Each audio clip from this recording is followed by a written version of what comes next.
निशुम्भ शुम्भ गर्जनी प्रचण्ड मुण्ड खण्डिनी वने रणे प्रकाशिनी भजामि विन्ध्यवासिनी।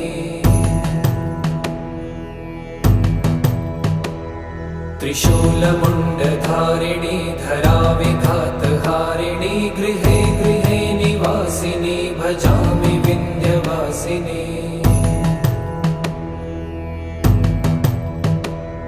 दरिद्र दुःखहारिणी सदा विभूतिकारिणी वियोगशोकहारिणी भजामि विन्ध्यवासिनी।